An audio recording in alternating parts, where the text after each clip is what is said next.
Hi, and welcome to my channel, Laura's Library Card.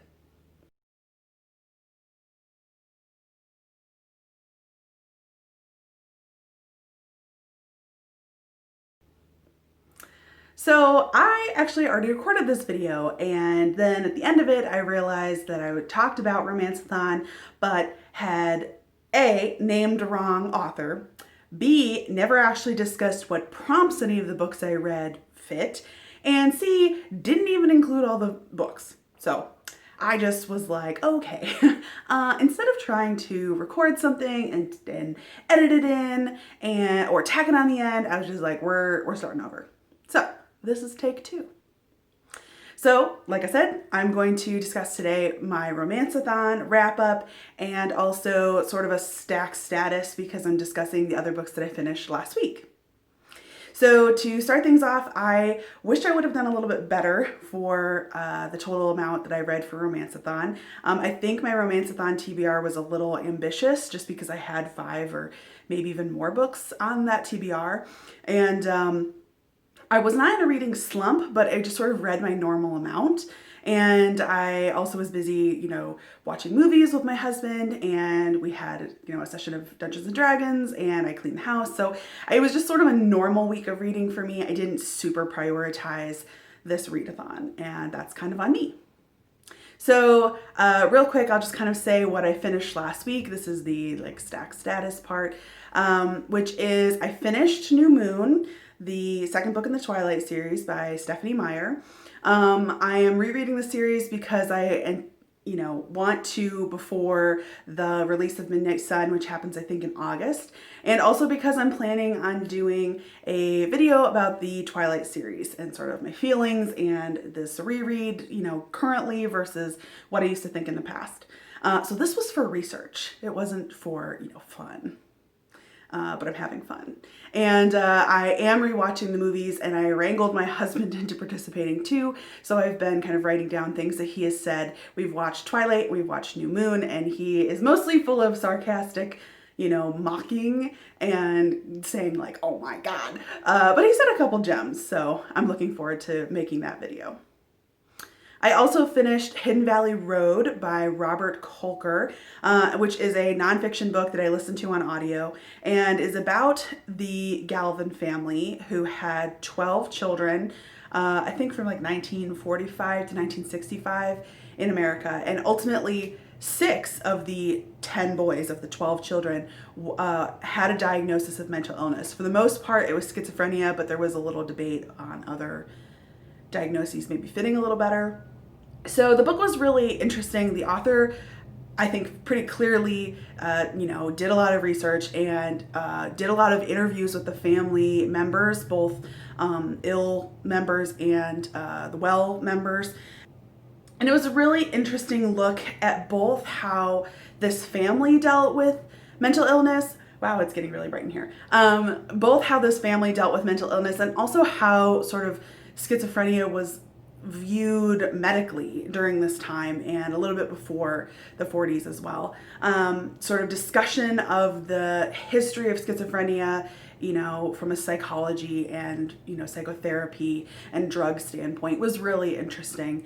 And also I think that the author did a really good job kind of showing the struggles that the family went through dealing with the sick children, young men, and into adulthood, and kind of struggling to figure out how the science world was going to help them and how they kind of still remained a family.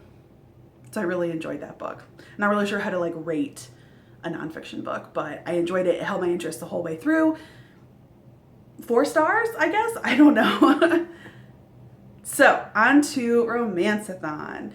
So, for Romanceathon, like I said earlier in this video, I would have liked to have read more, but I ultimately read 3 books. So, let's discuss. The first prompt that was the listed prompts for Romanceathon was a book that was published in 2020. So I read Love Hard by Nalini Singh. And so this was a good book. I got it on audio sort of last minute. It wasn't on my TBR because I did think I said I didn't really have anything scheduled or already checked out that was for this prompt, but I ultimately got this book on audiobook.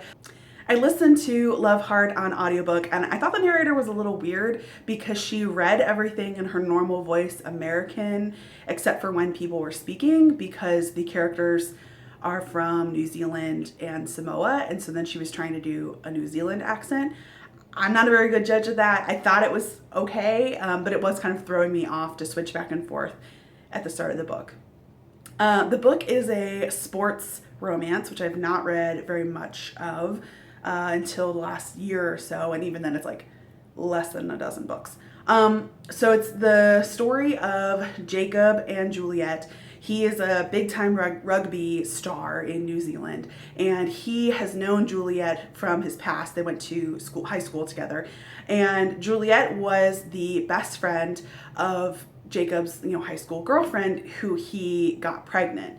And then not very long after the baby was born, their friend, the mom, passes away from like a medical problem, bacterial meningitis, I think. Anyway, so the book takes place a number of years later, where Jake is this famous rugby player and he's a single dad, and he and Juliet meet again, and they're not enemies to lovers, and it's not a second chance romance, but they had sort of had some antagonism in high school. So it's sort of lust at first sight, and they both decide to just have one night of passion and then they'll get it out of their system, but of course it doesn't really work. I felt like the book was good. I liked the banter back and forth between Juliet and Jacob. I felt like they were really emotionally like vulnerable with each other, talked through, that relationship that with that, Callie from high school. He really talked about, how his priority was his daughter. I really liked the characters. Ultimately, I felt there was a little bit of like insta love, because Jake was kind of like, as soon as he was leaving her house after their one night stand, he was like, yeah, I'm in it. This is going to be like a real relationship. And he's like actively pursuing her. But, ultimately I thought it was good. I'm sort of interested in seeing more of this series just because like it was a really fun cast of characters, and Jacob's family was like super welcoming, and there was like a lot of brothers. And so I can tell that there was, those brothers' love stories would have been the focus in the other books. So I'd like to continue with Nalini Singh. And ultimately I give Love Hard 3.5 stars. The next Romanceathon prompt was read a book with an illustrated cover. So the buddy read book does count for this, but the book that I read that I really loved is Heartstopper by Oseman. And I really love this book. I sat and I read through the whole thing in one sitting, and I was just loving it. And I think I talked about this a little bit in my midweek update. I tore through the whole thing. It's this adorable story. These two boys, they're in high school, and sort of how they meet and develop a really good friendship first. The one boy who's sort of the main character, he has known that he's gay, and he starts developing this crush on his new friend, even though he's like, no, the new friend is straight. And this was just like the cutest story, and it kind of ends unresolved, and I was just like loving it and tearing up, and I just had to keep reading it, and I just read the whole thing in one sitting. And actually my husband went ahead and bought me the first book, or well, actually all three. So I now have volume 1 and volume 2, which I have not read yet. I'm looking forward to jumping in, and volume 3 just came yesterday. So I have the set. I am super thrilled to have these books. I can't wait to dive in, and it makes me so happy that volumes 2 and 3 are even bigger than volume 1, and so I'm really looking forward to reading the rest of the series. So for me, Heartstopper volume 1 is what I'm counting for Romanceathon as fulfilling the illustrated cover prompt. The third prompt was read a book that has your favorite romance trope, and my favorite romance trope is fake dating. So technically, If I Never Met You counted for that. I actually rambled in the first take of this video for a really long time on If I Never Met You, so I turned that into its own book review. So I will put a link to said book review up here because that should be out. But I didn't really, I'll just have to use that for this prompt. The fourth Romanceathon prompt is read a new to you romance author. So I had intended to read Punk 57 by Penelope Douglas, and I mentioned in my, update midway through Romanceathon video that I read about half the book and I was really liking it, and then I went ahead and let that expire, and that's on me. So whoops. But actually every book that I have mentioned so far in this video, with the exception of New Moon, has been a new read to me and a new to me author. So in If I Never Met You and Heartstopper, all of those count for this prompt. And the last Romanceathon prompt is read a romance book that has 5 or more words in the title. So I had originally planned to read Get a Life, Chloe Brown. I got 2 or 3 chapters in, and then I was like, whoa, I'm leaving this pretty late in the week. I need to finish If I Never Met You. So I am counting If I Never Met You for sort of all of the prompts that I didn't already specifically say. So like I said, I did a whole review video on this book because I didn't super love it. It was fine. I just didn't really feel like it was a romantic comedy book. I feel like it was more of a women's fiction book, and that's fine. That just wasn't what I had anticipated going in. I thought it was going to be a really fun, lighthearted read, and ultimately it was more of a slog character study with sort of a forced romantic subplot line. Didn't love it. So ultimately, altogether, I didn't do as well as I would have liked for Romanceathon, but I read 3 books, and I'm proud that I did that. And I liked Love Hard quite a bit, and I loved Heartstopper, and If I Never Met You was fine. So I think I did pretty well for everything, all things considered. So here we are. I'm kind of between books right now. I was working hard to finish up those books for the end of Romanceathon. So yes, I have Punk 57 that's just on waiting on a holds list. I do still have Get a Life, Chloe Brown that I would like to continue. So I'm going to kind of keep working on that one. I am still in the almost toward the end of White Fragility. I have the last quarter to go of Eye of the World. And I actually started I'll Be Gone in the Dark by Michelle McNamara today, and got a third of the way through on the audiobook at work. It's great. I'm loving it.